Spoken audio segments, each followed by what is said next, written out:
Shalom saudaraku yang diberkati oleh Tuhan, kembali lagi bersama kami di Doa Penguat Iman Channel. Bersama kita akan merenungkan kebenaran firman Tuhan, namun sebelum itu, mari bersama kita bersatu di dalam doa. Terpujilah Engkau Tuhan, Bapa dalam sorga, kami bersyukur buat waktu ini Tuhan masih pelihara kami hingga pada saat ini. Dan percaya ini semua karena anugerah yang Tuhan sediakan bagi setiap kehidupan kami umat-Mu. Dan kembali kami datang kepadamu ya Tuhan, untuk mendengarkan sabda firman-Mu. Kami mau Tuhan mengarahkan kami kepada apa yang disebut dengan kebenaran. Kami berdoa kiranya sama-sama kami tunduk kepada otoritas firman-Mu, Engkau yang kami muliakan, Roh Kudus yang beracara penuh dari awal sampai pada akhirnya. Semua karena anugerah-Mu ya Tuhan. Kami mulai perenungan ini dalam nama Yesus, haleluya. Amin. Saudaraku yang diberkati oleh Tuhan, di dalam perjalanan kehidupan kita, ada masa di mana hati manusia menjadi rapuh karena luka yang tidak terlihat. Kita mungkin masih tersenyum di luar, masih menjalani rutinitas seperti biasa, tetapi di dalam kita ada bagian yang hancur karena ditinggalkan, dikecewakan, ditolak, atau mengalami kehilangan yang tidak pernah kita bayangkan. Luka hati sering lebih berat daripada luka fisik, karena ia bisa tinggal lama dan diam-diam menggerogoti sukacita. Banyak orang mencoba menutupi luka itu dengan kesibukan, hiburan, atau pura-pura kuat. Ada yang memilih diam karena takut dianggap lemah. Ada yang menghindar karena tidak ingin mengingatnya lagi. Namun kenyataannya hati yang terluka tidak bisa benar-benar pulih, saudara, hanya dengan waktu atau usaha sendiri. Luka itu perlu disembuhkan, bukan sekedar dilupakan. Dan hari ini kita bersama akan membahas satu nats firman Tuhan di dalam Mazmur 147 ayat yang ketiga. Firman Tuhan berkata demikian, Ia menyembuhkan orang-orang yang patah hati dan membalut luka-luka mereka. Saudaraku, firman Tuhan di dalam Mazmur 147 ayat 3 ini memberi penghiburan yang sangat dalam, yakni Tuhan melihat orang yang patah hati dan Dia tidak membiarkan mereka sendirian. Ayat ini tidak berkata Tuhan menguatkan dari jauh, tetapi Ia menyembuhkan dan membalut. Artinya Ia mendekat, menyentuh dan merawat bagian terdalam yang sakit. Tuhan bukan hanya tahu bahwa kita terluka, Dia juga punya kuasa untuk memulihkan. Karena itu hari ini kita datang bukan untuk menyangkal luka, tetapi untuk membawa luka itu kepada Tuhan. Ketika hati terasa retak, Tuhan tidak meminta kita berpura baik-baik saja. Dia mengundang kita untuk datang apa adanya. Sebab pemulihan sejati dimulai saat kita mengizinkan Tuhan bekerja di area yang paling kita sembunyikan.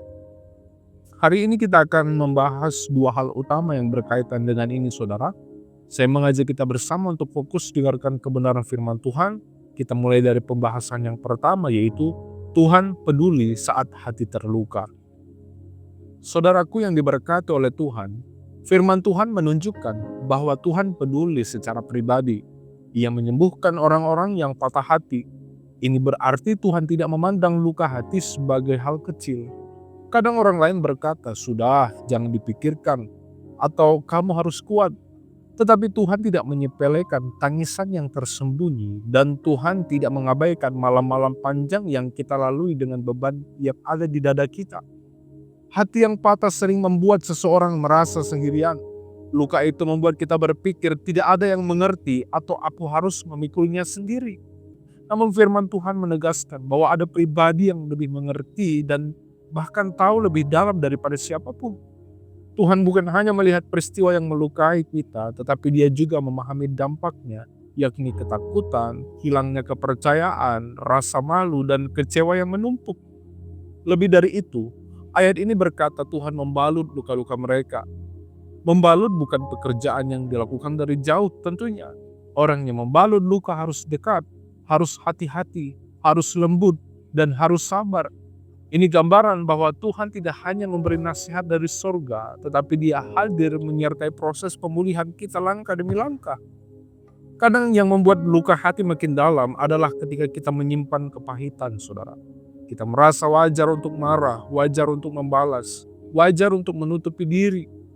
Tetapi kepahitan itu seperti racun yang diminum sedikit demi sedikit. Yang terluka akhirnya bukan hanya hubungan, tetapi juga jiwa kita sendiri. Tuhan tidak ingin kita terikat oleh luka, sebab luka yang dibiarkan bisa mengubah kita menjadi pribadi yang keras dan kehilangan kasih.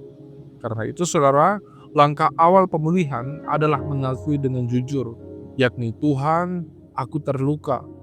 Bukan untuk mengeluh tanpa iman, tetapi untuk membuka hati agar Tuhan bisa bekerja. Tuhan tidak menuntut kita menjelaskan semuanya dengan kata-kata yang rapi. Tuhan hanya ingin kita datang, sebab hati yang terbuka adalah tempat di mana penyembuhan Tuhan mulai mengalir. Saat kita datang kepada Tuhan, Dia tidak selalu langsung menghapus semua rasa sakit di dalam sekejap, tapi Dia mulai membalut, yakni menenangkan, menguatkan, mengajar kita untuk melepaskan, dan menuntun kita melihat hidup dengan cara Tuhan.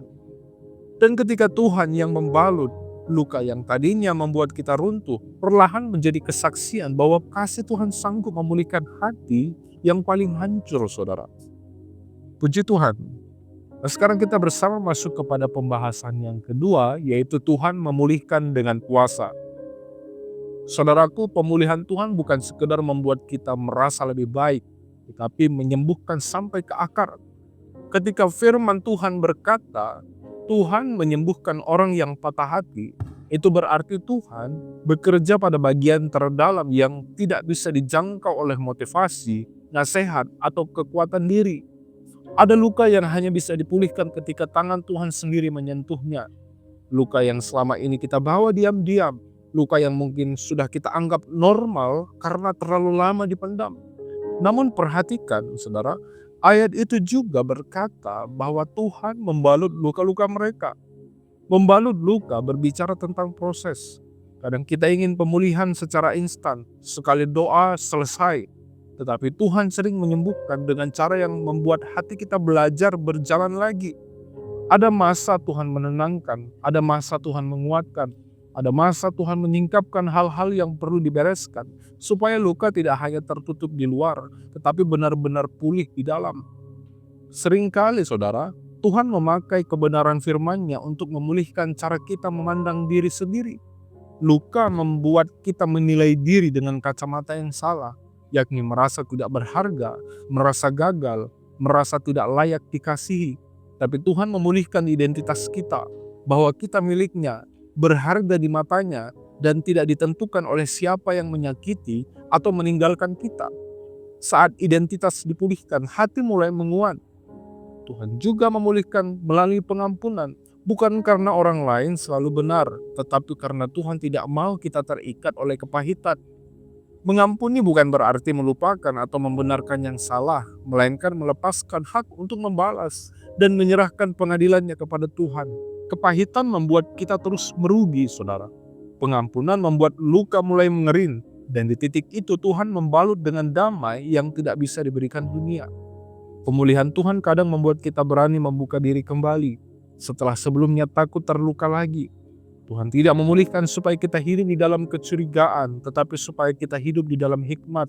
Kita belajar menetapkan batas yang sehat, memilih relasi yang benar, dan mengandalkan Tuhan lebih daripada manusia. Hati yang dipulihkan bukan hati yang naif, tetapi hati yang kuat, lembut, dan bijaksana karena sudah melewati tangan Tuhan. Pemulihan Tuhan membuat luka kita punya tujuan. Luka yang dulu membuat kita hancur, Tuhan ubah menjadi kesaksian dan berkat bagi orang lain. Kita menjadi lebih peka, lebih mengerti orang yang terluka, dan lebih mampu menguatkan dengan kasih. Saat Tuhan menyembuhkan dan membalut, Ia tidak hanya menutup masa lalu, Ia menata masa depan, supaya hidup kita menjadi bukti bahwa kasih Tuhan sanggup memulihkan hati yang paling dalam, saudara. Puji Tuhan. Firman Tuhan hari ini saya beri kesimpulan menegaskan bahwa Tuhan tidak jauh dari orang yang patah hati. Ia melihat luka kita, Ia peduli dan Ia sanggup menyembuhkan. Dunia mungkin berkata, sudah lewat atau kamu harus kuat. Tetapi Tuhan berkata, datanglah kepadaku, aku akan memulihkanmu. Karena pemulihan sejati bukan dimulai dari kemampuan kita, melainkan dari kasih Tuhan yang mendekat. Hari ini saudara, jika ada hati yang terluka, jangan menutupinya terus-menerus. Jangan biarkan kepahitan menjadi rumah bagi luka itu. Bawalah kepada Tuhan dengan jujur. Apapun bentuk lukanya, baik itu kehilangan, pengkhianatan, penolakan, kegagalan, atau trauma yang masih membekas. Tuhan tidak menolak hati yang hancur, Dia justru datang untuk menyembuhkan. Percayalah saudara, Tuhan tidak hanya mengerti rasa sakit kita, tetapi Dia juga memegang masa depan kita. Ia bukan sekedar menambal agar kita bisa bertahan, Ia memulihkan agar kita bisa hidup kembali dengan damai. Dan saat proses itu berjalan, Ia membalut dengan sabar, menguatkan ketika kita lemah, menuntun ketika kita bingung, dan menegakkan ketika kita hampir menyerah. Karena itu saudara, marilah kita serahkan luka hati kita kepada Tuhan. Biarlah Dia menyembuhkan, membalut dan memulihkan. Sebab ketika Tuhan memulihkan, hati yang dulu patah bisa menjadi hati yang utuh kembali. Lebih dewasa, lebih tenang dan lebih percaya kepada Tuhan. Tuhan sanggup memulihkan hati kita yang terluka. Puji Tuhan. Mari kita bersatu di dalam doa. Terpujilah Tuhan Bapa dalam sorga, kami bersyukur punya Allah seperti Engkau. Hari ini kami diingatkan dan dikuatkan ya Tuhan. Ada banyak mungkin orang-orang sekeliling kami, situasi kami yang begitu amat sangat menyakiti kehidupan kami. Kami percaya itu adalah bagian dari proses Tuhan. Tuhan mempertemukan kami dengan orang-orang dengan keadaan yang mungkin tidak baik bagi kami. Tapi Tuhan bisa pakai itu untuk mendewasakan iman kami ya Tuhan. Dan hari ini kami belajar, kami tahu pengadilan, pembalasan bukan hak kami, tetapi adalah hak-Mu ya Tuhan. Kami tahu Engkau Allah yang sanggup dan mampu membalut segala luka, trauma kami di masa lalu, supaya kami hidup dengan benar di kemudian hari. Kami mau belajar terus Tuhan untuk mengampuni orang-orang yang bersalah kepada kami, dan menggantikannya dengan kasih yang berasal dari Tuhan, yang memulihkan kami. Dan kami juga percaya Tuhan mengadakan kami kemampuan, kesanggupan untuk kami bisa melewati segala hal, rintangan kami ya Tuhan. Kami percayakan masa depan kami ke dalam tangan pengasihan Tuhan. Kami berdoa Tuhan bagi seluruh pekerjaan, aktivitas kami, dan apapun yang kami lakukan, biar itu untuk hormat kemuliaan bagi nama Tuhan. Tuhan berkati dan Tuhan buat berhasil. Kami bersama mengakhiri perenungan ini ya Bapa. Di dalam nama Tuhan Yesus Kristus, kami berdoa dan bersyukur. Haleluya. Amin.